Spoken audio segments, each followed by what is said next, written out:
Hi, everyone. Welcome to yet another episode of Hello Tanzania.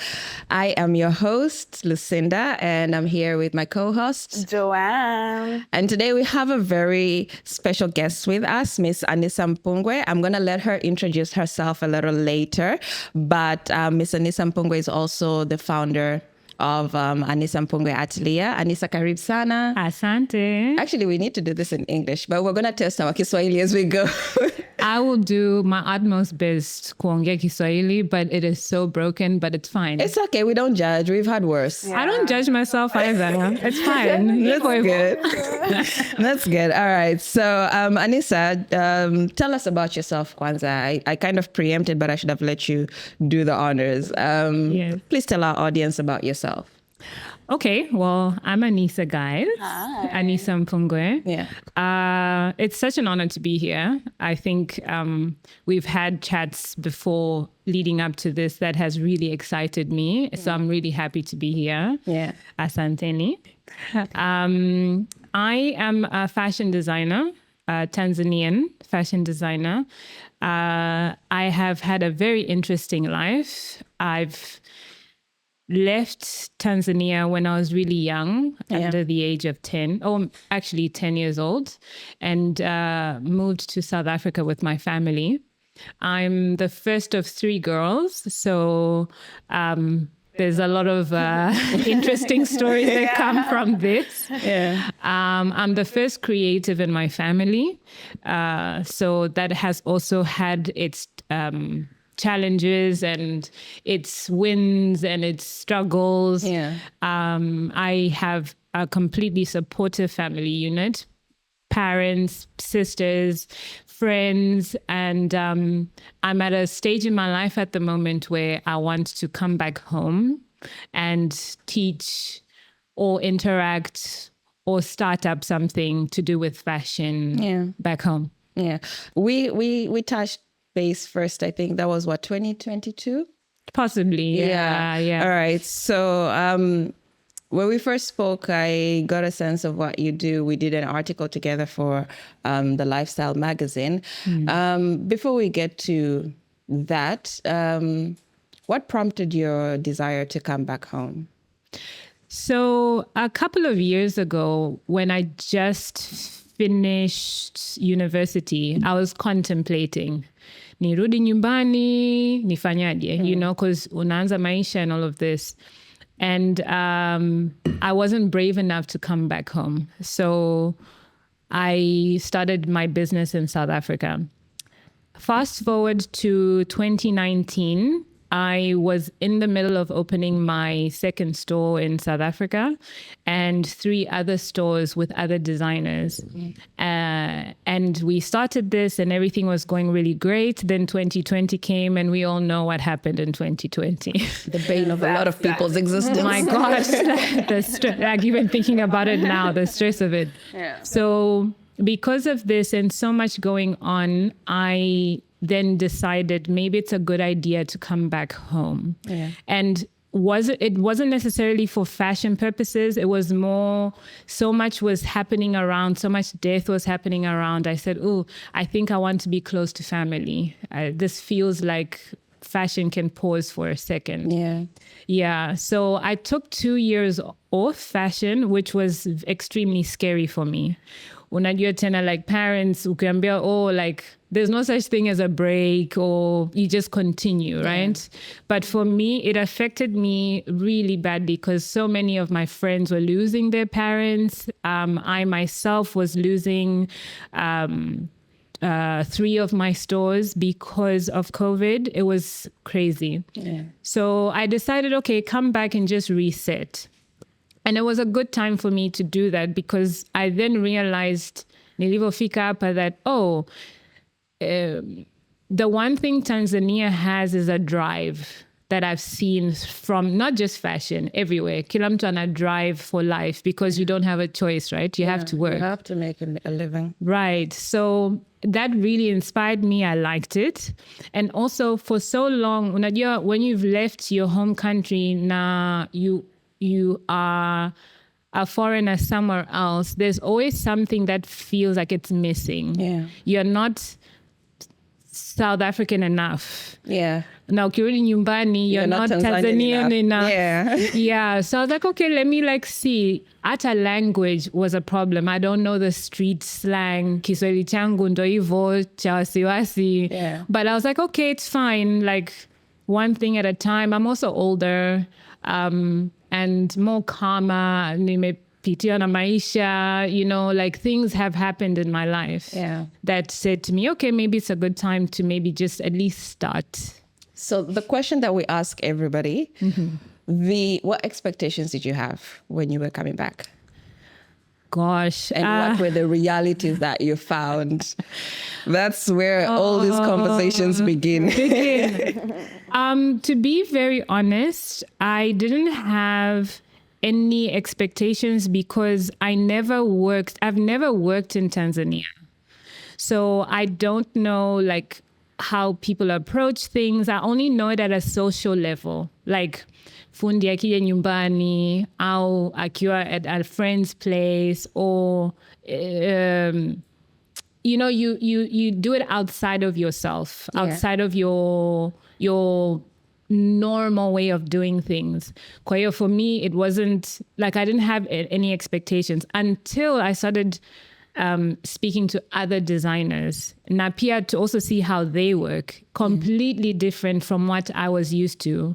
I'm very much a Joburg girl. Kule, it's like kila mtu ni deadline. Everyone is trying to find their target audience, their target goals. It's very goal orientated. Whereas here, people are a bit more relaxed, which was it was such a culture shock for me that, what do you mean? When I need a customer nataka the thing tomorrow and you're telling me how you kazini? Like what? what? You're not scared? Like it was it's been really interesting, but also obviously not. People know what they know, so you can't hold that against them. Yeah. What type of fashion do you do, by the way? Because in Tanzania, when we talk fashion designers, everybody thinks couture kind of businesses. What kind of fashion do you do? So there's different kinds of fashion design. I'm in the ready-to-wear category, contemporary ready-to-wear category, as well as made to fit. So and there's a third division where we also work with corporate. So we have a in-house studio. We create everything in-house. Kwa hiyo, there's this process called pattern making that we create, we measure, we create, and we design. We create it in a pattern form, meaning kind of like a blueprint. Yeah. A blueprint, and then we put that into different sizes, small, medium, large, mpaka whatever your scale is. Yeah. And then we make stock out of that, 50 units, 100 units, 500 units, and we put those into stores. Yeah. That's the one division. The other one is made to fit. So that's our private clientele. And that could be anything from bridal to an event of some sort. And then corporate, it would be a collaboration with somebody. So I've worked with all sorts, Samsung, Nike, Nestle, Maserati. Gosh, I've forgotten. It's been a long time. I've been in the industry for 18 years. So you work with a whole bunch of companies. And you've also had the opportunity to represent Tanzania. Yes. Even before you came back home. Yes. Many of us don't particularly know you or your company, but how does that work? You're in South Africa, you're representing Tanzania on international shows. How does that work for you? Well, firstly, it's incredibly important for me to represent Tanzania in this way, because I haven't seen many Tanzanian designers on the list of anything whenever I'm participating in fashion events. Yeah. Now ilikuwa a bit confusing for me too, because at one point your business is registered in South Africa, but then you're saying that you're Tanzanian. Yeah. But I am Tanzanian, so that's not a lie either. So first thing mentally for me, when I came back, I registered my company in Tanzania. So it was important. Originally, my company was called Loincloth and Ashes, and that remains in South Africa. In Tanzania, it's Anissa Mpungwe Atelier. I needed it to be Anissa Mpungwe. It needed a Swahili name so that when I go out, it's everything is very clear. Swahili, right. And it was important for me to have Tanzania as part of the roster because we exist, I exist, right? And also there's something that you carry ukienda to these places. Like I was the first Tanzanian female to showcase at New York Fashion Week in 2010. At the time, also I'm young. At this point, I'm 20 something. So you're not really thinking laterally. You're not thinking, oh, I have to say Tanzania or say Mswahili or say certain things. But I think subconsciously, I was thinking about it. Yeah. So the collection was called Ifakara. I represented Tanzania. When I was called to do it, I said, from Tanzania. And it's something that inakupa a little bit of pride and also a bit of drive. Kwamba, I can't mess up. Yeah. I can't. You're like an ambassador. Yeah. You can't mess up. You were representing. Exactly. I mean, your roots and background also speak ambassadors, so you have to hold yourself as such. Exactly, you have to. Standards. The only thing, my father and I, he gets in his feelings a little bit when he comes to South Africa.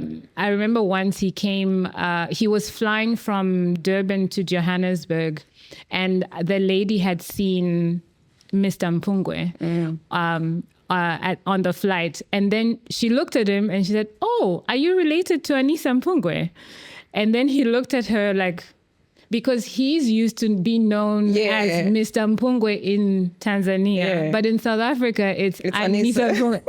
So he comes to me, he's like, where you are, I'm capital A ambassador. You are small A ambassador. I'm like, a win is a win, Sal. I'll take it. That's so cute, though. I mean, he's adorable. I know maybe his ego was a little bruised. Oh no! I'm pretty sure his ego was swollen. But baby did that. No, he's proud. Like there are many times that he will come to South Africa and he'll be like, Niambie, what are the new newspapers that you're on? I want to see the magazine. And he collect and all these things. Dads and their daughters, it's such a special relationship. Yeah. Very, very supportive. Yeah. I like that you've created an identity for yourself, because it's very easy to get lost in the my dad is an ambassador kind of identity, but you've really carved out something for yourself. Now, building in Tanzania, you mentioned, the industry, the designers are very relaxed, very laid back. How are you paving a way for yourself here? Well, I don't ever think in life you can walk a road peke yako. I don't think this is a smart thing to do. Yeah. I don't think it's a good long-term goal.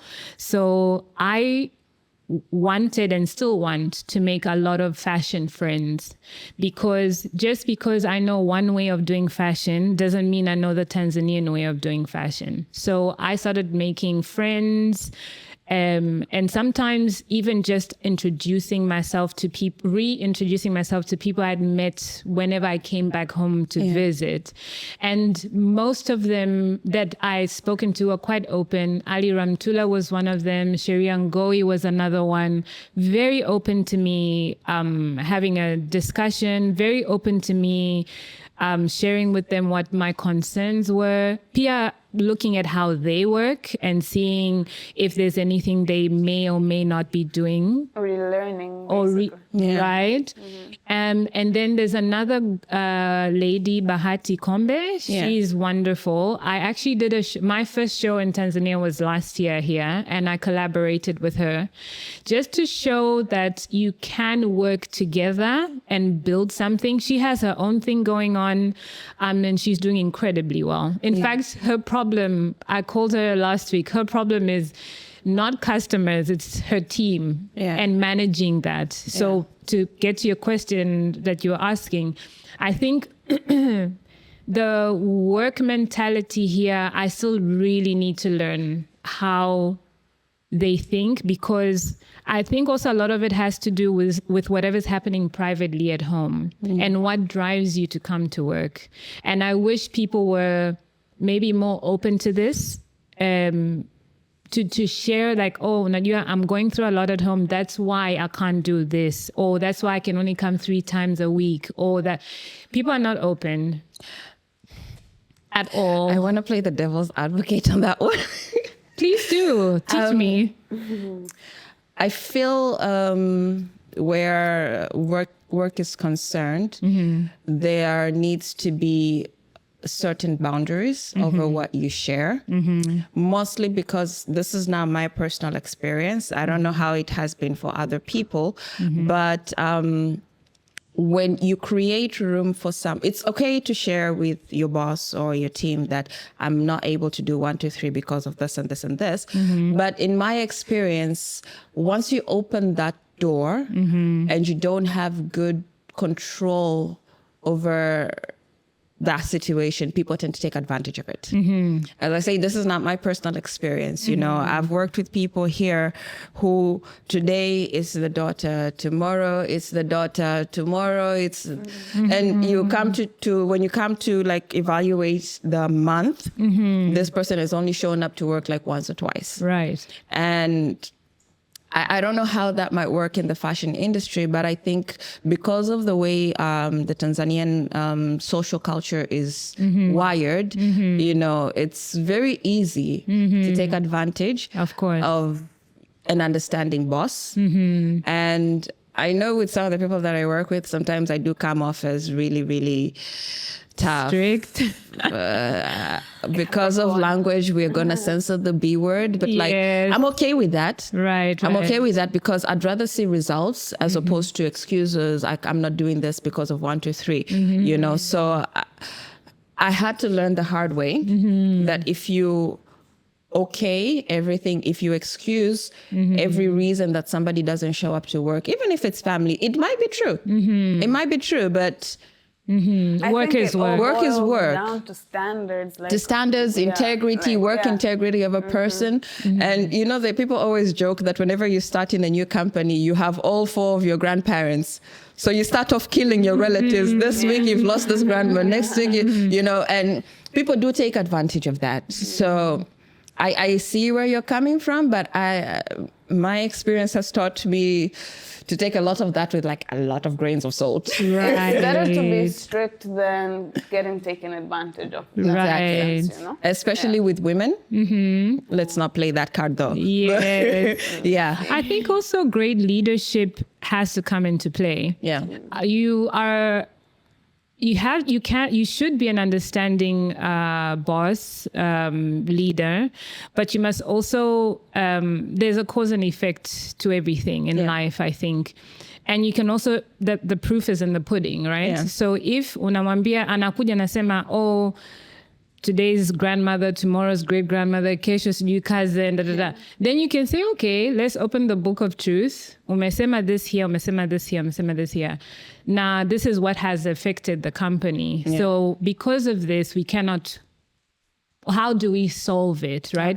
Because you can't, the thing, and I completely hear what you're saying, but the thing about work is you can't always just fire or let go or unajua, or sometimes mtu hajielewi anadhani you're here for games, but you're actually here to improve your skill set and use me. I'm somebody who knows something from outside this country. Yeah. Use me and try and learn from me. So in the beginning, I used to be strict with myself. But then when you're working with a team, there needs to be understanding, because any kind of business, it's everything to do with the numbers. Numbers is king. It has to make sense. But it's also it's a people's thing too. You're not working with robots, right? You're working with people who are going through life things. Yeah. But if you're not performing, of course, you're out. You're out. The balance there is tricky. Yes. I think that's the best way to put it. I don't think business is easy. I don't It think can be business is easy. But now, like, you're setting up you're building an image in Tanzania, and there are all these perceptions that you're meeting. I think where fashion is concerned, I don't know, maybe that might be my opinion, but there's that also perception that if you're running a fashion business, you're probably getting a lot of good money, and you're getting a lot of orders and all of that. But then at the end of the day, it should come back down to, you're trustworthy, how you're delivering to your clients, and all those things. Now, with the fashion industry, the fundi jumas are a lot. Right. You say. Right. I feel like my friend is going to watch this particular episode and be like, were you talking about me? Maybe, possibly. And I'm just going to be like, if the shoe fits in the Right. If the shoe fits, yeah. But the fundi jumas are a lot, and it's an industry where you're like, if I have to go work with Anissa, if I order something from Anissa, I need to tell her a deadline like 2 weeks before my actual event and all of those things. And I feel like that creates a bad rep for designers and for the industry at large. How are you combating this? How are you navigating around that? Well, I have a very, what word can I say? I know the pressures of a deadline. In fact, one of the pillars of my company is we never miss a deadline, and you manage expectations. There needs to be, first and foremost, a level of professionalism. People need to rely on you. Ukisema it is being delivered at this point, whether it is a bride, whether it is a company, whether it is a collaboration, you deliver. Yeah. Because that then opens you to further business. You have to think about the long game, right? So if there is any kind of issue, one can decipher it as quickly as possible. I just find that, first of all, I'm not quite sure here if designers have studied the craft. And this is important because if, let's say, there's an issue on a deadline or there's a lack of understanding about design, it actually speaks to how much knowledge you have. Yeah. Mtu akianza kuongea, unaweza kumsoma kama huyu anajua so much or not so much. When you go to design school, and I always say, hata kama it's not a degree, even if it's a diploma, if you're going to design school, it is to your best interest, right? Because you need to know what you're talking about, because your competitors wanajua na wao, so you can't come in half baked. Yeah. So number one, design wise, if someone is coming to you and is saying, I need this by 2 weeks, because you're professional and you have experience, or you've gone to fashion school, or you know something about fashion in its theoretical sense or a theoretical perspective, unaweza kusema, yeah, we can deliver in 2 weeks, or no, we can't deliver in 2 weeks because you know it takes X amount of time. Yeah. That. Yeah. Two, if you are, basic design, you also know that, oh, hang on a minute, should a fundi maybe not pitch up to work, I can still sit behind the sewing machine, get this zip finished so that the client can come fit at 5 o'clock. Yeah. You need to be ready for anything. scenarios, yeah. Yes. It's not the most ideal thing, but it is a smart thing to know what you're doing. Yeah. And people will test you. I think I've been in this industry, I've been questioned in this industry so many times. When ifundi cherehani, do you find like this is a serious career? And mind you, people who are saying these things, wameva clothes. Where do you think those clothes are coming from? True. They just come out of like So would you say you're like, I know you're a designer, obviously, but like, I don't know how to frame this. Like, are you a designer, like you design clothes like from scratch and then you like tengeneza them like with like me physically by myself? Yeah. No, I have people who sew for me, but if something happens, I can sew. Ooh. So you would say that you're a designer, like you draw. So, and thank you for asking this, because many times, specifically in Tanzania, whenever I go into interviews and they ask me about design, I can tell there's maybe one wants to know. You can tell there's not a 360 understanding of what fashion design actually entails. So there is a degree in fashion, a proper degree in fashion. Unaweza kupata masters, unaweza kupata PhD. You can go all the way up to this, right? The degree takes 3 to 4 years to do this, depending on what school you go to. In that 3 years, una learn everything about fashion. You learn how to make something out of nothing, literally out of paper. Someone will say, I will measure you, I'll put it on flat. You are 3D. I measure you, I'll put you down on 2D. That's paper. Okay. Then I make the clothes that's back into 3D. So it fits you. Like architecture. You tell me, I want this dream home. I go and I do the blueprint. Then I put it back up to 3D. Literally the same thing, right? So design is $1 trillion industry. The reasons why, you know, the Gucci's and the Pradas and all of this, it's literally what we do. Yeah. And I wish there was more respect for it within the continent. I think it's growing. Yeah. I think we have, in the past 20 years, we've been working at it. And it is a serious job. Yeah. Like, you do get money from it. Yeah.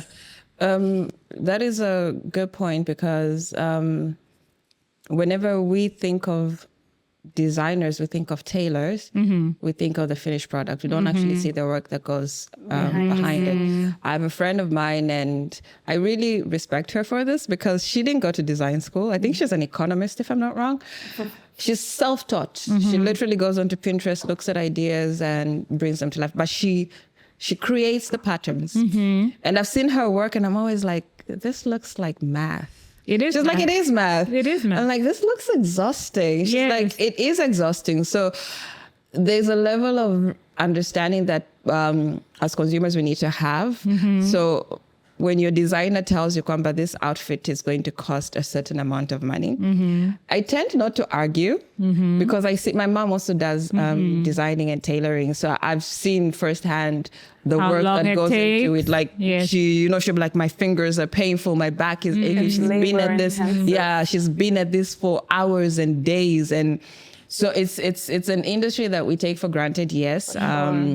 We think the final product is it, but the work that goes into it. And I know personally, I'm like a really difficult client. Like, I want what I want. So you need to give me what I want. Right. Yeah. So I really do respect the work that goes into it. And do we even have that course in Tanzania, fashion design? I haven't heard of any. If anything, I'm hearing kids leaving and going to South Africa, Dubai, London, like to go to study, get the degrees there. And I know there's a genuinely there's more interest in design. And anytime a young person comes to ask me about it, I always say, no matter what, just go study it. Yeah. Yes, you can learn things on YouTube. You really can. Yeah. Yes, you can buy a short course on Udemy or there's so many of these options online. You can do all of this. Master classes and the likes. Yeah, you really can. Any hamna excuses now. You can literally do this. But there's something about interacting with fellow designers within a class. Yeah. When I feel like a team spirit flani. Yeah. Now mna struggle together. Like you get an exam to create the perfect pair of pants. I got 70%, you got 90%. Kuna competitiveness flani.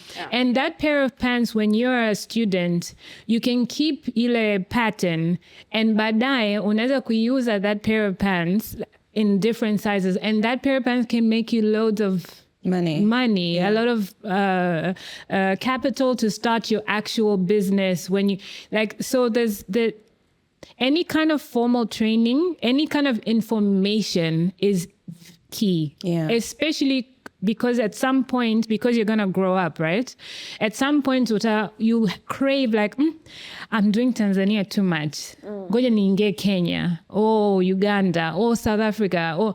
So you're going to want to spread your wings kidogo. But that also comes with like, you need to know stuff. What's happening. You need to know things. Like you can't be going to, let's say, a South African market or Kenyan market, hauna label, hauna kuna like rules to a garment. You need to do a wash care. Ukiona in all of your garments, kama hamna wash care on your nini, that's not good. Yeah. Because how can you sell something to somebody and not tell them how to take care of it? Yeah, like small details like this. And we cut them off so fast. You see? Now I need to go check. We cut them off so fast. You know, these things, check my labels. when you're pricing, like if you're pricing this shirt, have you considered everything? Have you considered the fabric, the buttons, the label at the top, the label on the side, the swing tag, ambayo ni label ambayo inasema how much the item will be. Ukipackage it in a box, all of that is cost. The lights that are on, the person that you have to pay who did the shirt for you. Yeah. There's so many things that go It's a into just business. It is a business. It's a real business. It's not, and I think one of the issues at the moment with us, we just came back from China. I represented Tanzania at Shanghai Fashion Week, which is extremely exciting for me. One of the things we were telling them that we have an issue with as designers is wanaona wa Afrika and wanatuona kama everything is like costume. You know, we do things extra. Like everything is just it's a Met Gala for us. Loud, right? Clearly, some of us are loud. It's part of our culture. It's part of our heritage. It's what marks us as Africans.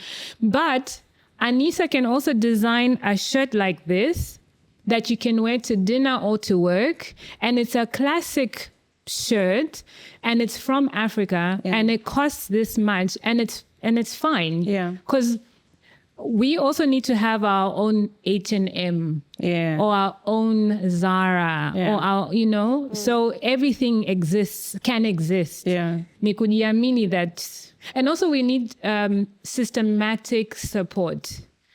I'm too small to be screaming loud. My government needs to help me. All different infrastructures around, it needs to help me. Yeah. You know?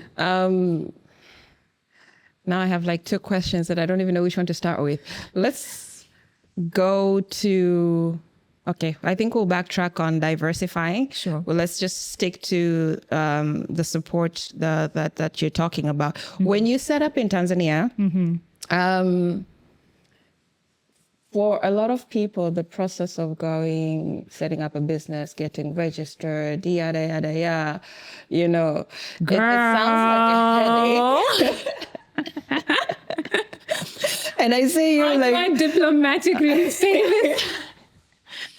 I really came home with, like, I said to myself, Anissa, don't compare. Yeah. Don't compare. But I got tested many times. First of all, opening a bank account is like a day's work. Plenty of loopholes to jump through. My gosh, like, and I don't understand this. I don't understand. Maybe this, I think there's certain things maybe bado sijaelewa about the ecosystem. So I'm still remaining as open as I possibly Do can. you think it's unnecessarily hard? Yeah, for no reason. It really is. Yeah, why should it be So unnecessarily I have all the complicated. documents. I have my ID. I'm a real person. Like You're Tanzanian. And you're looking at my ID and looking at my face, and you're like, it's I'm the same the person. same person. Like, you know, all of these things. I so get that. Yeah, that was hard. To register my company, that was also quite intense. And then there's this thing of like overcharging that I just didn't understand. And that then also made me like check things twice. Like I would be a lot of price comparing, and that felt like extra work. Then I'm like, why do I need to do all this extra work? I just want to be legal. I want to operate legally. And then it's annoying. It is annoying. And the thing is, It's it's annoying annoying. because you're Tanzanian. Right. Like, you know, like why I'm do you not have to trying- jump hurdles? And Right. This is your home country? It could all be so simple. Especially with arts. I mean, Like- that's a good money pot right there. And also, I think we have the hands for it. How many people are not employed in this country that can be busy with their hands? Yeah. Instead of roaming the street And or they're doing creative, something. And yeah. they're creative. Yeah. So many. Alafu, there's a sense of confidence you have when you know you have something to say and people are ready to hear. Yeah. One of the things I really appreciate about Tanzania that maybe South African designers hawana is that Tanzanian consumers don't have a second option, right? In South Africa, if a designer lets you down, you can quickly run into Woolworths. Our Woolworths there is very different from the one here, for example. Or you can go into any other store, so you Edgar's, Foschini, Truworths, you have can so many options, Na pia you can go to another designer ambayo has their store in check. You go in, you get your size, boom. Here, there is a culture of everyone knows how to make something, which is such a plus. I don't think we appreciate this enough, because then it gives you this drive to, like, you can just create anything. Because a customer doesn't have an option, then you must take pride. Kwamba, oh, I can solve your problem for you. Yeah. Like, this is a big thing. I wish Tanzanians knew that, gosh, like, you really can create anything. Just also build a good reputation, Pia, as you're doing that. Yeah. The setting up was a bit of a headache. What mistakes do you think you made? I think not having enough patience. That is and I think it's still a mistake that I'm making now. Still. Very much so. I think I lack maybe kidogo some understanding. I know I'm being hard on myself, but I also, like, I'm someone who has high standards. That's such a firstborn thing. I have high standards only because it's really hard to be a Black female business owner in 2025 at any part, in any corner of this world. You get That's quite scrutinized hard. Ukichelewa something, make a mistake somewhere, you literally, all daggers are on you. You are incompetent. So when I'm trying to really, and I can try to be very understanding, but maybe it's also like. Do you feel like you have to work 10 times harder? Anywhere. Not just here. Anywhere. Look, I'm Tanzanian in South Africa. I'm a foreigner in South Africa, even though I've been there since you were 10. Since I was 10. You still have to work really hard. Na pia there's also apartheid issues. Na pia wenyewe, xenophobia issues. I feel like each country has its set of xenophobic behavior problems. I just think we are really lucky. We just need to be more, like, serious about how lucky we are, like, appreciate that The fact that you have land ownership, the fact that you can say this, my little kiddie frame belongs to me. And we live by I the feel like beach. the And thing that we- really yeah. made me happy about Tanzania the most compared to where I was, the ability to have like chickens and a little garden at home. You can't have that in Windhoek. No. Maybe they've changed now that I'm back, but no. Unless you live in a farm and your studio, whatever is in the farm. Yeah, like at our house now, it's okay because we have a big backyard and everything. So my mom turned part of it into a garden and all of that. But like that's like on the outskirts of town. Right. We were living right in the middle of town. Right. We're not allowed to have pets in the house. You know, all those small things. So Yes. even my friends who had like standalone houses within the city, you can't have that because municipality is going to be there and be like, what are you doing? Oh, yeah, You yeah, know, yeah. I really appreciate You know. the fact that we also have a garden right now because I see my dogs running around and I'm just there like, you guys. It's don't such even a understand." it's such Life an is good. underrated blessing that we have, and we don't really we take it for granted. Yeah, We do. Peer safety. Peer safety. Tanzania, find like I'm so relaxed when I come home. In South Africa, ukiona tu tata hivi, already your back is like Yeah. straight, like, they're checking cars, they're, you know, alafu when you get stopped, unauliza maswali as if you're like an illegal alien or something like that. No, it's what South African languages do you speak? none of them. I just speak very lightly, some of them. Why is that? Because when I went to school, we were taught French, Afrikaans. Zulu wasn't part of the play yet because at that point it's 1994. So we just come out of apartheid. Kwa hiyo hata wao, they are learning what systems to put in schools. Yeah. And I'm right in the beginning of this. Yeah. I only started learning Afrikaans on my last year of high school. The friends that I had were all diplomatic. Wait, I Kids. have a question. Yeah. You were 10 years old in 1994. Yes. She's doing maths. Why would you put this out Did you there? think? How old did you think I was? I don't know, like early 30s. Wow, the You look serums good. are working. I know, right? No. Oh, wait a damn minute. 1994. Whatever it is you're doing, No, look it up. I'm 41. I don't know why the people. hell? Yes, I'm 41. I think also what I've realized here, Pierre, like people are so like this about age. It's so strange to me. I'm like, I want to tell you I've lived. Like I know life. Yeah. Yeah. God, you did not look 41. Thank you. The great. serums are working. Yeah. Because I was doing the math, I was like, she said she was in South Africa when she was 10. 1994, it's not, the math wasn't. 31 years. Wow. Yeah, 31 years. Awesome. I'm so happy. I don't even know why, but like, I think it's amazing. Yeah. All right, so back to my other question, just a little backtrack. Earlier you said COVID was one of the reasons why you had to close down a lot of your shops and stuff like that.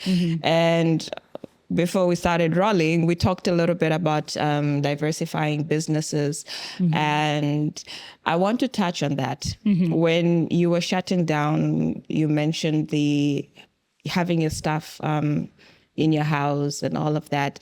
And you had to find other ways to stay afloat, you know, to keep the business going. What did you come up with first? Okay, so just to give you context, we were told in South Africa, on a Tuesday that by Thursday, the country is shutting down. And this is in March 27th, I think it was. The country shutting down. Nobody has ever heard this language of shutting down. So we were like, oh, okay. So we just moved our sewing machines from the studio to our homes. And then that was it. Then 2 weeks go by, actually 3 weeks. This was like a holiday for us because it was amazing. No one is really doing anything because there's this phantom thing going on somewhere out there. Yeah.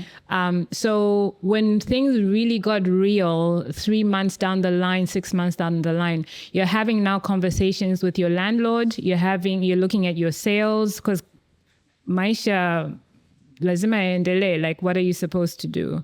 Right? So at that point, we were not allowed to sell fashion goods at all. When I say country shut down, like movie style. Yeah. Crickets, there's nothing going on a Tuesday at 1 o'clock. Kweupe, like no one is outside. So we had to diversify. At that point, PPE product was the thing that we wanted, we could only do really. So we got some fabric from fabric suppliers. Unapigia simu, the courier company comes, they deliver the fabric, and you get it approved. Kwamba it is PPE worthy, and that's how we were making our revenue. Yeah. And at this point, also because you're making PPE and it's a safety item, your team cannot be going up and down, in and out. Kwanzaa, it is difficult for them because there's curfew, there's this, that. So I had to have them come and stay at the back of the house. There are some rooms. I set up some rooms there. I literally was cooking. Everyone, it's lunchtime. We eat our lunch, we eat our breakfast, lunch, dinner, but we continue with work. I changed my entire garage setup. It almost was like a mini sweatshop where these people are packing, these people are cleaning the product, meaning I'm not cleaning the product. This one is packing the product. This one is taking the order. This one is giving it out to courier. It literally was like this. Yeah. And we were very successful with this mask making. I was actually quite surprised. I would send my parents back home like screenshots, like, look at our sales, like, oh my God, this is nuts. Yeah. Because at the time we are all going crazy about kujifunika, protect and all of this. And all of that was helping the stores that were sitting stagnant because no one is going shopping and no one's shops are open to pay bills for that because life must it was. What would you say your biggest lesson out of like the whole time period was? Like, what's something that time period was so unreal, man. It feels like a fever dream right now. There were many lessons, but one of the ones that kind of shocked me is people really liked to be sold a dream. And it really surprised me. So the price point of the item and the courier cost, it was almost the same because courier companies are not going to put their numbers down. And if anything, courier companies are really hiked up, busy. They're busy because no one could go outside. So we relied on courier companies a lot. Kwa hiyo ukimwambia mtu like this, I'll try and convert it to T-shilling. No, I'll just say like if the mask costs 10,000, but maybe the courier is also 10,000, and you put it online, kwamba it's only 10,000, but courier is 10,000, they would complain about this. But if you say, this mask is 25,000, but courier is free, then people start buying. Yeah. And I mean, you always read this in sales books, you always read it in just how people make money, but you then really realize, wow, big companies really take advantage. Psychological, right. Ukisema too free, like if you're being an honest person saying really this costs this much, I'm making profit out of it, but it's not more than this. People like to be lied to. Yeah, we do. So because it hurts less if like I'm spending 25K on like something. People like sexy words. No, but also if you're going to take my money, like give me something extra out of it. So the extra is the free. So that for me, I think that was and mind you, at this point, I've already been in business for a very long time. I have at this point 4 shops. Like you understand the psychology of sales, you understand. But I think this for me, because it was such a small product, Pia, it wasn't like a dress or a shirt or a pair of pants or a skirt. You're like, wow, number one, you can sell something very simple, one idea. Domana, Coca-Cola, KFC, they make, because they only do one thing repetitively. So you're I'm not actually so sad that an idea just hit me right now, and I wish I thought about it earlier. Yeah. I wish we actually dressed up in some of your designs for this episode. It's such a missed opportunity. I mean, it's okay. It's such a missed opportunity. I'm sure. I mean, since I'm in close proximity now, Yeah. sure We that- can always work something out. Yeah, we can yeah. always work If something you out. ever need a model, So ready. I'm ready to work those with. push-ups. Guys, she's hired by Monanchi. Do not take her word for it. I have to give her the green By light. the way, I have to give her the green light to do anything. Has been pulled. I signed the contract. Yeah, you cannot put yourself out No there because now my boss is lighting. gonna be looking at me like, Well, she's gonna see images and then now. I'm gonna see images and I'll be like, we didn't have this agreement. What? Oh, Yeah, and then we're gonna my sit with my opportunity. boss and be like, I didn't approve that. oh my gosh. Side hustle, side hustle. No, but it's okay. We encourage side hustles. Yeah. All right. I think. Every time you giggle, I'm nervous. I'm like, are you gonna ask me something that I need to reveal? I'm not going to ask you anything crazy. Yeah. I'm not very big on asking people their age, so I love that you actually told us your age. Oh. You're looking really good. Thank So you. I can't lie. Thank you. I appreciate That don't it. crack, like, it's right there. Hello, everyone. Now I really want to ask, how old is your mom? Because I saw her the other day. If you're 41, how old is she? She's in her late 60s. She looks good. Yeah, she had me when she was in her mid 20s, I think. She looks really good. Thanks, I'll tell her. Yeah, like I'm trying to do the math now. Yeah. I didn't peg you for early 40s. Really? Because I was looking at your mom and I'm like, she can't be Really? that old. Gosh, it's She looks good. It's a gift and a curse, to be honest with you, because a lot of people will say, like when I'm with her and we are just walking around doing things together, we're very close, so we're always doing things together. They'll always say, oh, your sister. And then in my mind, I'm like, so how old do you think I love that our am? moms just refuse to age. I love it though. Yeah, it's really nice. Well, if your mom is in her late 60s and you guys get confused as sisters, that means you're going to look really good at 62. Yeah. From your mouth to God's ears. Period. From your mouth to God's ears. Yes. All right. So now that you're back, I know this is a very cliche question, but what keeps you going on hard days?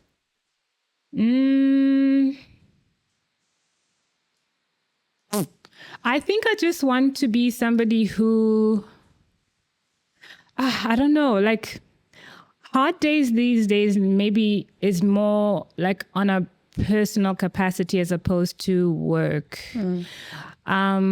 There will always be problems and challenges with work. So that's a given. Any company, any business, you go through this. I think hard days would be maybe something to do with balancing everything, work and personal. And also I'm at an age now where my parents are getting a lot older, so their needs are very different. And they also need help with certain things. So that also becomes something that needs to be part of your planning, right? And also you need to be able to drop everything at a drop of a hat. Like if something is wrong somewhere, you need to have systems in place that you can say, Yamani, naondoka for the next day or 3 hours, in the next hour, whatever it is. So I think planning out as much as you possibly can, because things happen, life happens. But if you plan out as much as you can and then just have faith that you work it out if things go kidogo sideways. You're such a firstborn. I am. Like that answer You plan was everything. so firstborn. I was like, wow. Not me. I've never thought about that. And you really do. You really do. like, When you have like wow. siblings People behind are so you. responsible. Yeah, you have to choice. You've just been. like, We do that so that people like you can just move through life I'm like damn. Life is it's a good. big disco. But like, Yeah. I was just admiring you. I'm like, wow. No, you do. You do. And also like things, the older you grow, like different things start mattering. Like sure. before, like I had the perfect 20s. I made all my mistakes in my 20s. I traveled. You do all of these things. 30s, Pia. But I don't know, something about the fourth floor. You start thinking like every decision matters. Yeah. If I move somewhere, how far is it from the folks if there's an issue? Yeah. If your sister's calling you and I have to, you have to be reasonably minded, Pia. Yeah. Where mwenyewe, you are in a position now where you have to go get things tested, make sure physically you're Health-wise, fine. yeah. There are different problems in every stage of your life. Yeah. Quick question. Is this the car that you were telling me on the phone the other day you took to the fundi and it was a whole conversation? Oh my gosh, yes. Okay, for context, you need to tell everybody else because I don't remember because I think there's so many like issues. Oh, the fact that I didn't know who to call. who to call, yes. Okay, so I am maybe 6 months into living in Dar, and I'm just doing a run. I'm going to go do, I think kwanaenda kununua nywele or something like this, right? And I'm sitting and I'm buying something and I've driven there and I'm GPSing everywhere. I even GPS to come here, by the way. I'm GPSing everywhere. So I get to this place, I get the stuff, I get into my car. The car is not switching on. And I get into a panic because I'm like, okay, so now what? Because where I live, unaita AA because if you get a car, there's a breakdown. They have your subscribe like a year subscription. You pay for it, so whenever you have a breakdown, they come wanakusaidia and then you go off. Yeah. Tanzania doesn't work like this, or at least I haven't found somebody who. I don't know if we have that. I don't think we have AA. Or something similar too. Yeah. So I realized this when now I'm in the middle of I don't know where, and now I'm being asked. My car is telling me We're not going anywhere. we're not going in. So I call my dad, and I think even with him, he was like, "Why are you calling me about something so small?" Because when I finished high school, I left. I was like, bye guys, I'm out. I'm going to live my life. And I went through all things, car issues, on my own. Yeah. So when I called him, I'm like, I don't know what to do. I'm stuck with this car. He was literally on the like, Anissa, what? Why are you calling me about this? Mpigie the driver. I'm sure he knows what to do. So I call the driver. He tells me, call such and such a person. I call him and I sit there. I'm like, wow, life is different. Yeah. I feel like that's such a different response from my dad.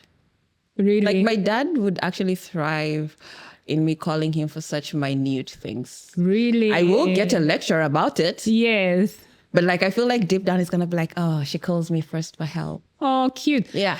My dad is such a problem solver. And we saw that growing up. Yeah. So then we started becoming problem solvers too. Yeah. And if it's almost like a privileged flani. So if I always know you're okay, like you always figure things out. I don't ever like the muscle of you coming to ask me for so something. That's why he's surprised that you asked him. He was Yes, he's like, why are you asking me something so small? You can solve it. Like there was a time where I bought my second car I did a big collection with my second collection with Mr. Price. And the money I got from that, I managed to get my second car. And I remember him being very like, perplexed, like, oh wow, okay, so like you're fine, everything is fine. I'm like, yeah, everything is like, I'm sorted, everything is but you could tell from like, I guess Pia, you don't have anybody in your family who has been a fashion designer. Yeah. Again, fundi cherehani at the back of the head, you're thinking, oh, this is not going to get far. But I could get a car. I could get an apartment. It's an industry or a career it's not traditional. It's not within what they know. You're not a doctor, an engineer. Or a lawyer, a teacher. I think it's awesome though. We can be psychologists too, because women come to you for clothes for different reasons. I mean, I have customers who come in. Like doctors. I mean, but... And there's maths involved. And maths, there's all sorts of things happening in one. But you get women who would come and they say, change my entire wardrobe. I'm going through a divorce. And you will hear everything about this divorce. And you hear everything about how she's navigating it. And you hear, then you have to sit there and you have to listen and then ask questions politely. And you have a very intimate relationship now with your customer. And you also get to learn about human beings and why they make decisions. Actually, that's so true, because you kind of become like a therapist. This is what I'm saying. It's a hard job. Because you need to understand someone in order to dress them. Does that make sense? True. Yeah. True. Yeah. All right. It's like cutting your hair. Why did you cut your hair? We'll have this conversation off camera. Or do you want them to know? Guys, when you need a confidence booster, just cut your hair. All right. So we're almost towards the end of our conversation, and I'm going to ask you a few closing questions. But before we get to that, I want to play like a few little games. We always do that, by the way. We're trying to make it a thing. I don't know if it's still a thing. It's a thing. It's going to pick up at some point. Okay. It kind of helps us get an understanding of... Lucy, we need to do a bingo thingy.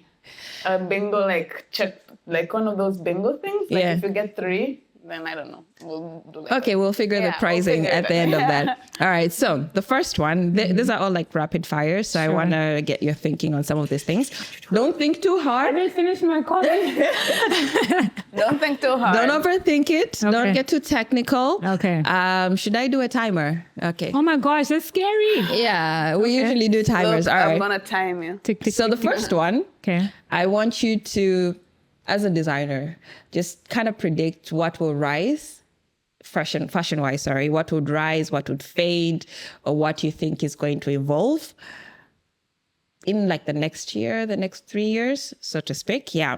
So do you think Ankara everything is going to rise, fade, or evolve? Evolve. True. I mean, we have seen our outfits on the Met Gala. I think it's going to become elevated in a way. Yeah, evolving. All right. Do you think bridal vitenge is going to rise, fade, or evolve?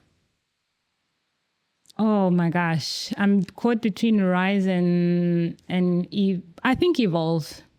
Do we have plenty of bridal vitenge? I know we do those for like send-offs, kitchen parties actually, yes.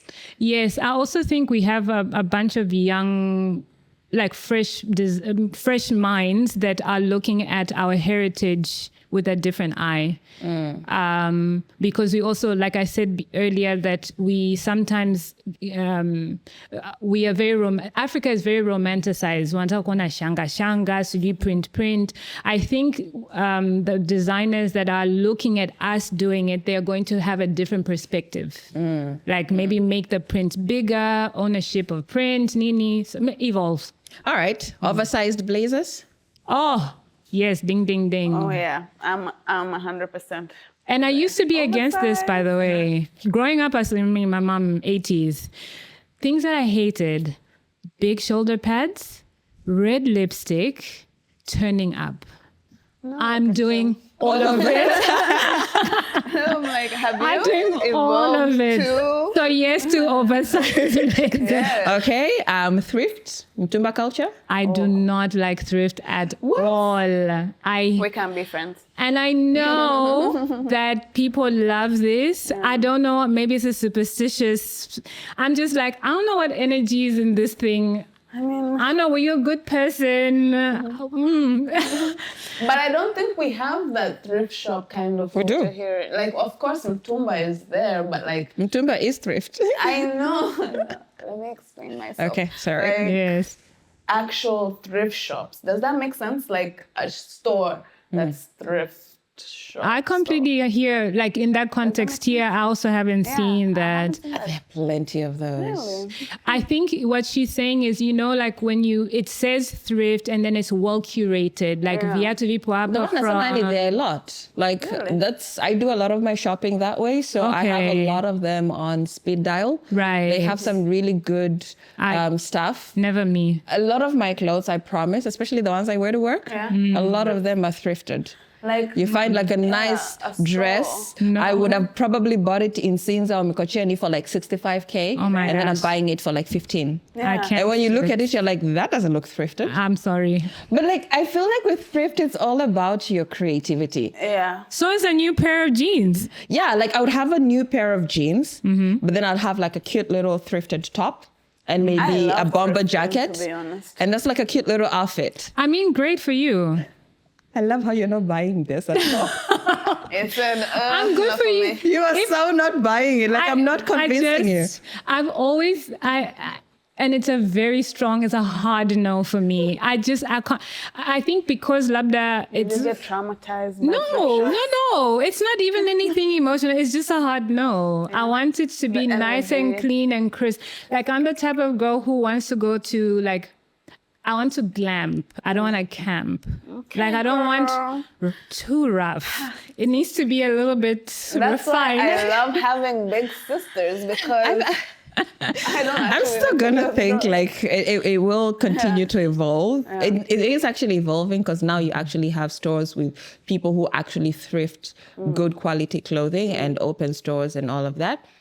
For me, thrifting has always been a thing because, like in Southern Africa, you have all these chain stores. So I didn't like the idea of I'm walking at the mall and we're all wearing the same outfit from Mr. Price. It used to get on all of my nerves. Yeah, you said this before. You're Yeah. Like, I don't want. Yeah. to So look like the whenever same we as come to everyone. Tanzania, every December for holiday or something, what I would do is I'd have like clothes for like maybe a week. Right. And then when I come to Tanzania, I'm in Kariakoo, I'm in Ilala, I'm like in Mwenge, and I'm looking for cute stuff. So the thing that worked for me is my cousin and my sister-in-law, they know how to pick out good stuff. You need to know where you're going because you can't just go to any vendor and find the top. You're not going to get good stuff. Yeah. So that kind of helps. So like when I would go back to Namibia, I'm dressed up and people are like, oh, that is so cute. Where did you buy it? I'm like, Tanzania. We know fashion. You know? So like for me, thrift has Bragging always been a point. thing. Yeah, it was really a Yeah. bragging point for me. And I would have like an empty suitcase coming back and going back. My dad would be like, what did you pack in this? Why is it so heavy? Right. And you're like, you don't know. Oh no, I have a very bougie mom and she loves to take care of herself. She's such a lady. And when we were kids, and when I say kids, I mean as teenagers, it will be Menda Mr. Price. Yani kila kitu kule ni plastic. Mbona, all of this. But then you're like, well, the budget is agreeing with said shop. So, and then I happen to work with Mr. Price, Nanini, and all of this. But I think the older I grow, I just want things that, first of all, are new, not thrifted. Sorry. And also like things that last a longer time period. And also I keep my things pretty well. Yeah. And also I'm not someone who's out and about sana, so everything I know, I sit and create too much. So I don't have time to be flavorful and look fabulous all the time. So a basic t-shirt and jeans is what you find me in most of the year. Yeah. So maybe that's why I wouldn't go thrifting necessarily, but just the concept of thrifting for me personally. I think for us, it was just too romanticized. Like you go to Tanzania, you get to the flea market. And it was like a whole thing. So you actually look forward to going thrifting. Yeah. Yeah. So even like with some of my friends, like that was a thing. Right. So you come home and somebody's like, oh, you're going to Tanzania. Please buy me 1, 2, 3. Go to Kariakoo. Go to 1, 2, 3 for me. Yeah. So it's like a point of attraction. And also Me personally, culture. It was because I was a broke uni student. And also like memories, right? That time you don't really, I mean, with what are you friends. doing at that age? Memories really did shape. Yes. Because my dad, I think, is a lot like your mom. That man takes care of himself. Right? Oof. So when we want like Yes. expensive stuff, like if I need good quality clothing, it has to go on his dime. There's no way I'm mean, doing that with my money. Exactly. I have, and also designers, there are memes actually online on this, how to tell them that this is a fashion designer when someone walks into your store. We literally go to a mannequin. I'm going to pretend you're a mannequin and we'll do this. I'm like, Oh, We're busy studying texture of what things. fabric is this? How it And has you been think- sealed off. All And you those think, things. oh, yeah. what Those are so good. percentage is elastane? What percentage is cotton? Okay, these pants, are they? No, hang on. This one is a neoprene. It's like I'm being put on the spotlight right now. Actually saw a clip 2 days ago on Instagram where somebody asked that, how can you tell that something is fast fashion? And I remember one of the comments, this lady said, I can actually look at an outfit online and be like, that's polyester. Yes. Ew. I'm like, okay, I guess thrifting is not for everybody. I don't even think it's that. It's just the information you get. This is what I say, going to school for fashion is important. Yeah. Then you pick up on kuna details flani that we often miss that the layman. comes with formal training. Yeah. If light is bouncing too much off a garment, there's a lot of plastic in it. If it is coming out as matte, there's a lot of natural fibers in it. Already, unajua, I can put this in the washing machine, or this is only hand wash, or this is only dry cleaning, of which it's like free information in the back of your head. I really want to pick your brain because I feel like you know so much. I feel like if I stuff. bring you in 41 years is a long time. Oh yeah, I forgot. Like when like I when I look at want you, to like, change my wardrobe, you're like the right Now we person to know. just come and be like, trash. You Oh yeah, I could be a toss a bit. lot of my clothes. Yes. My No, best but friend. Lucy, you have nice clothes. I think. You're I mean, very I do, but like a lot of them are thrifted, and I like playing around with like putting them together. But if I give her free reign, Yeah, we got My the best expert friend, here. my best friend, unfortunately asked me to do this. She's very emotional about everything. I'm not as emotional. I'm not attached to my stuff. I can let go. Yeah, and I it am was a attached. struggle. But I said yes, no, yes, no. I'm not like a complete monster, but I will tell you like why. I know I'm not emotionally attached, so I can let you Yeah. run for it. And But what I Me, can will cry. say. I will cry. I am a bit, my idea is a bit complex. Yes, I don't necessarily do thrift, but I also don't believe in throwing things away, not to add to the problems of the world that we have already. So as I said, I keep my things very well. So if I do give them away, and usually I give them to a religious project, or I give it to an outreach program, it's wrapped nicely, respectfully, and then you give it to Nicely whoever washed would and- want. Yeah. Yes, but I think it's a personal preference versus it's this. yeah. I mean, I feel like that's the only way to go because you throw out pollution. Why would you Let's just throw know. away All right, Yes. let's continue. Rise, fade, or evolve, yeah? Okay, Made to order fashion, it'll evolve. okay. Designer collaborations, Oh, it is definitely on the rise. nice. We love Men in pastel suits. Mind you, this is Tanzanian context. Oh, it's never gonna happen. It's Never giving say Congolese. never. Pastel You see? Yeah. You see, we are just too conservative here. Yeah. And we are ruled by traditions, culture, religion. It's a lot. We're dealing with a lot here. True. So quite open a little bit is just, my It's gosh. scary. Like, I have tattoos. The first time I got a tattoo, it was an act of rebellion because I've always been a good girl, like obedient. I never colored too much outside the box. Yeah. So the first time I got a tattoo, my father gave me the strongest side eye, and I was just like, "Be strong, Dad. This is My life now. this is my story. This is my this." But then when I came back home, a lot of people would think either like I'm into something, or like I'm into things that are not necessarily looked at proudly. But I'm not a drug taker, cigarette smoker, alcohol drinker. Horny, Like short. come home with all kinds of like funny stories. Yeah. So there's also this thing. I mean, and it's not just Tanzanian culture, it's other people as well. Yeah. And unfortunately, fortunately, we are, as human beings, we're evolving. So Okay. get with it. Okay. Locally made shoes. Oh my gosh, more of it, please. More of it. Yeah, this is definitely going to evolve. I mean, Yes. the Maasai sandals have Evolve. been a hit. Yes. Yeah. All right. Next one. These are assumptions about fashion that people often make, fashion designers, or about running a fashion business in TZ. So is this true or false? This is a true or false question. Okay. You can explain briefly, Sure. but true or false. If your clothes are beautiful, they'll sell themselves. False. Okay. Why? Just because they're beautiful clothes and there's no story behind it doesn't mean you're going to make sales. People like to know a story. Okay. Designing is more glamorous than it is stressful. Incredibly stressful.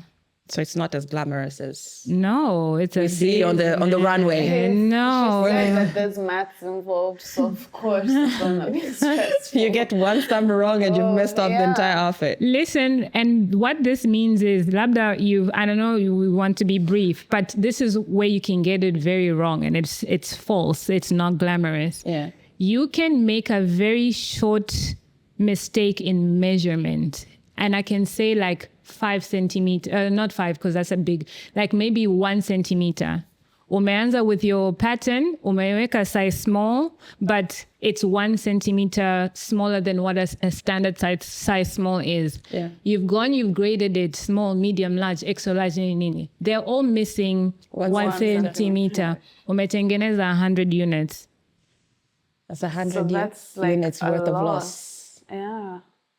Yes. Yeah, ne? That sounds painful. Yes. And that can happen. Or you've been spending months and months ordering things from somewhere else with a measure, like building a house. You've measured your windows, they're X measurement. You've ordered windows from wherever. They come, they do the fitting. You know, I'm feeling Talia. the pain. Okay. All right. Hiring tailors is easy. Ooh, no. Because you need to, it's also a skill issue, you know, like you can hire a tailor, but like, are they Competent good? enough. Yeah, like, I think that you can always teach people as long as they're teachable. I think the problem is kuna mashindano fulani, like and loyalty. That's where I'm struggling a little bit. Like you can work with somebody, mnapatana, and then all of a sudden, Houdini, they're gone. Yeah. Okay. Yeah. Oof, that sounds painful. Clients always pay on time. depends on how True bad. and false. We gotta call each other out on this one. All right. and false. Being a woman in business is easier now than it used to be. True. Easier, but not easy. Yeah, easier, but not easy. The fact that we can at least be in a room, Yeah. sour. Okay. Whether you're being heard, that's another story. All right. So this is, there's that game that says, no, we have to be, it needs to be child friendly. So we'll skip that one. But sue it, which means embrace it, or skip it. Okay. So or skip. Okay. Working with a celebrity who shows up late. Regardless of the amount of money. What is this? What and what? Sue it or skip it. Skip it meaning like, To hell with them. if it happens more than once, to hell with them. Okay. Using imported fabric when local stock is limited. It's a yes. Okay. Yes. Launching a men's collection. Oh, not for me. Skip it. Why? The honest answer, I'm not interested in it. Okay. Yeah. Okay. So you're Designing just a for the bridal girls. line. Designing it? Bridal line. If you're not bridezilla, yes. Okay. Yeah. Opening a fashion school in TZ. Oh, 100%. That's my retirement plan. Nice. Nice. Collaborating with fast fashion. Yeah. Relax, tranquilo. Let me reel it back. If it's a limited offering, yes. All right. Doing a TV fashion competition show. Oh my goodness, my anxiety. Oof. Sure, why not? I mean, do we have that in TZ?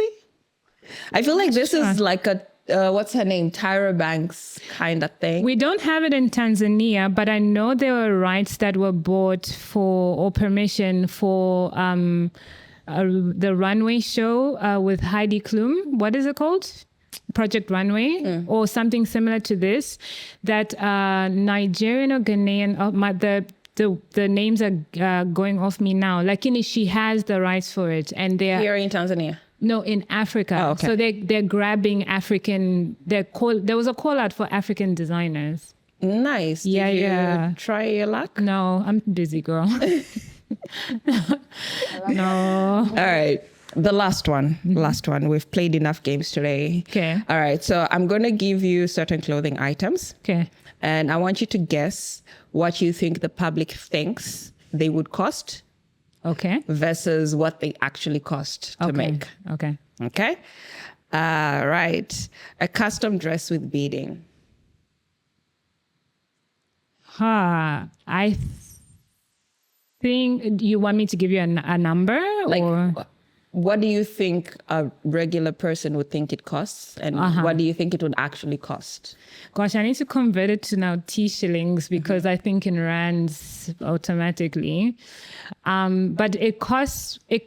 Truthfully, it costs more than you think it does. The beading being the most taxing part of the job? Yeah. Yes, because you're sitting like this. For sometimes we did one dress and it took us 3 months. Because of the beading? Yes, because Was we this a started wedding from dress? yes, because we started from scratch, literally from scratch. That and sounds painful. 3 months. The chiropractor fees must be intense. Yes. Yeah, it isn't expensive. I mean, in Paris, it's called couture, right? So you have to sit and do this. But it's expensive. I just think because people really are, fast fashion is so prominent. So now, unadhani kila kitu ni 50K or maybe even less. But So like you find celebrities, I know there's a lot of this with celebrity culture when they attend high events. Like, for example, the Jukes and Priscilla wedding, everyone was talking about the cost of their dresses. And somebody, you'd look at a dress. I can't remember who the celebrity was. I'm not very good with Tanzanian celebrities, so please excuse me on that. But I remember this one lady talking about her dress having cost 10 million to make. yes, And then another one said 30 million. yes, But then you look at the dress, you're like, I feel like you're overselling. right. So my question would be, yes, these are these famous designers making these dresses, but do you think the presumption for these costs is actually what it really costs to make this dress? Yes, I'm actually surprised that it stopped at 30 million. Really? Because Lucy, you have to remember fabric, labor. No, I do get that, but like I'm looking at this particular dress, it doesn't have a lot of labor intensive detail. You're not seeing hand sewn sequins on this dress, and the design is I can't really remember this lady. I would have looked her up right now and shown you, but the dress wasn't that wow showstopper. Yes, for it to be costing. Yeah, I would have 10 million. I would have given it like, okay, maybe. But I felt the 30 million might have been a little bit misleading. I mean, I wish I knew the story behind it, because if we transferred this conversation to a Chanel coat, Ambani tweed, they created the fabric. Yeah. And it's definitely over 30 million. And it's just a coat. It's just like a kitty jacket, flanny with like panels and pearls. You would look at that and you say, that doesn't look like it costs 30 million. Yeah. So it's the same thing. That was actually going to be my next question. A well-finished blazer. Oh, okay. Yeah. All right. So a full bridal outfit. I think, as you say, like it can be expensive, like the numbers that you had just mentioned before. All right. One-off high-quality kitenge jumpsuit. Not too expensive. And I would have to ask, what would we mean when we say high-quality kitenge? Okay. High quality, the thread count on the fabric is tight. Yani uki hold the fabric up, you can't see through it. That means it's a good quality. The weaves zimetulia. Ukifua, rangi haitoki na hailegei. I hope I'm not going to get fried for my terrible Swahili, but it's not going to kind of look less quality. Yeah.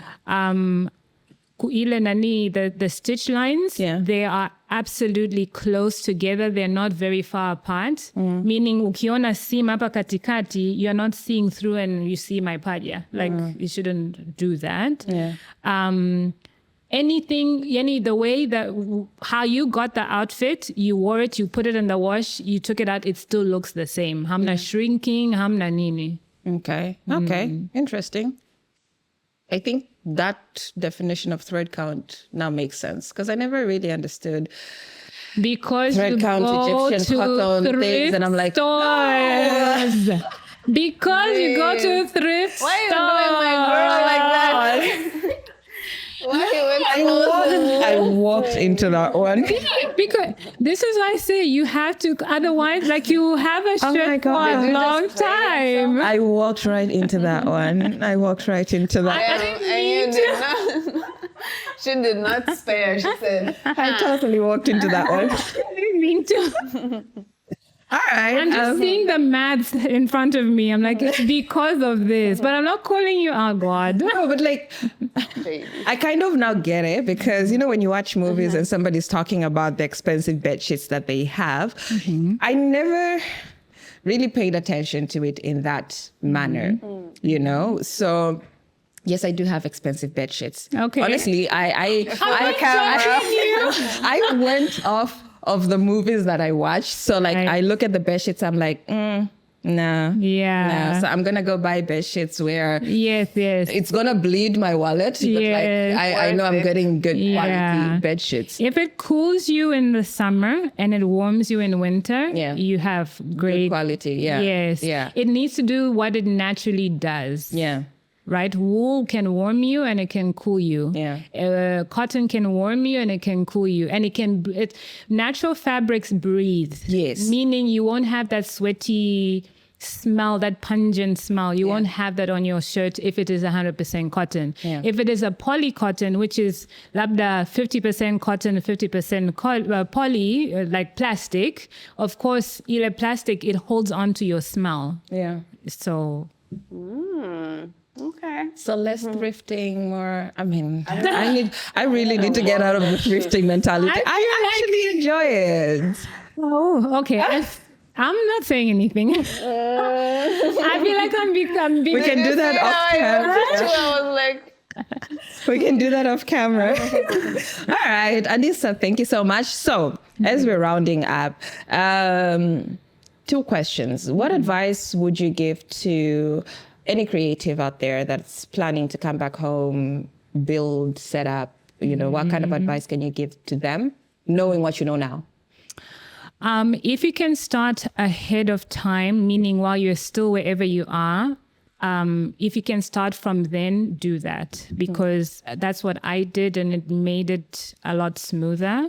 So while I was coming in and out, I'll come in, do registration for bank, go out, come back, registration of business, go out, so that by the time unaanza, at least things don't feel as frustrating. Be open to new relationships with people, friends. Also be open to people helping, because people can be very helpful if they want to be. Try and figure out who your customer is, because the one where you're coming from could be a bit different from the one who is here. That's what I'm also learning myself. fabric is very, very, it's a sensitive subject here because the climate is a lot different. People are price sensitive, so also adjust your pricing. If you're an online store, make sure that you're well equipped before you come here, so that things continue to run smoothly. And try as much as possible to get courier services that don't charge as much, even though it's difficult now with everything that's happening globally. Yeah. Okay. And what does success look like for you now in Tanzania? I think not just Tanzania, everywhere. I think success is being able to maintain what you're already doing. I think that is success at this time. I don't think it's anything like you can never have a balanced life. You can never, like, things happen. But if you can manage all of these things and still wake up the next day wanting to do it again, that is successful. Okay. Yeah. Do you think being creative for you is a career or a calling? A calling. 100% calling. It's very easy for me to be creative. I'm very good at it. So much so that I can say it. I'm very, they say don't shy away or be humble about the things that you're good at. I'm good at what I'm good at. Yeah. And I also want to share that. I have a deep desire to share it with You turned your people. calling into a career. And Exactly. I think that's what we should all aim for. True. Yeah, True. if you're lucky enough, because we're not all lucky. I mean, for me, I would say I am because I had support, Yeah. even psychologically. I had support. Yeah. Anissa, you can do it. And Delea, the days where I'll call my parents from across the world, I'm going through this, I'm going through that. Vumilia, that is really, so support is really important. Yeah. Sana, yani that saved my life more than financial anything. Yeah. Is mentally, the thing that kept me in my game is the fact that someone was cheering for me. Yeah. Yeah. And I really hope we can all get to have that kind of support when we embark on stuff. Yeah. Thank you so much for being with us today. This was longer than expected, but absolutely worth it. I think we actually went to like 2 hours because I see this guy walking up and down now. We're running out of time. But I had a great time. Yeah. Me too. This was really great. I'm glad we finally got to catch up. Yes. And I hope we can have more conversations in the future. And yes, we might actually talk fashion, talk modeling. Yes. You know, I can always do something. Oh, she hasn't forgotten me. I haven't forgotten. Yeah. Yeah, so thank you so much for joining us. Guys, thank you for tuning in again today. And we hope you learned a thing or two. Please keep thrifting, you know, if it makes you happy. Even though we were... If it makes you happy, keep thrifting. I am saying but nothing. keep an open mind, you know, to good quality designs. And visit, where is your store in Dar? So in Dar, this is part of my struggle is to find the right location. Yeah. We had found one in Masaki, but that fell through. It didn't work. So we're still trying to look for one. But online, I'm still very much available. Yeah. And quite supportive, actually, from Instagram followers. I wish they could use the website more because at least that is easier. But I also know it's a online purchasing culture here. Yeah. Instagram really reigns supreme in shopping here. I would like to have a physical store 100% because I also want people to experience. Yeah. So your Instagram handle, I think, is Anissa Mpungwe Atelier. Yeah. No, Anissa Mpungwe. Oh. Yeah, it's at Anissa Mpungwe. So, okay. Yeah. And that's your personal. Just to make it easier. The business? At Anissa Mpungwe. Okay. All right, guys. So you know where to find her if you're looking to see the kind of work that she does, the kind of products that she has. Search her up on Instagram. And until next time, I am your host, Lucinda. And I am Joanne. And thank you for tuning in. See ya. Peace out.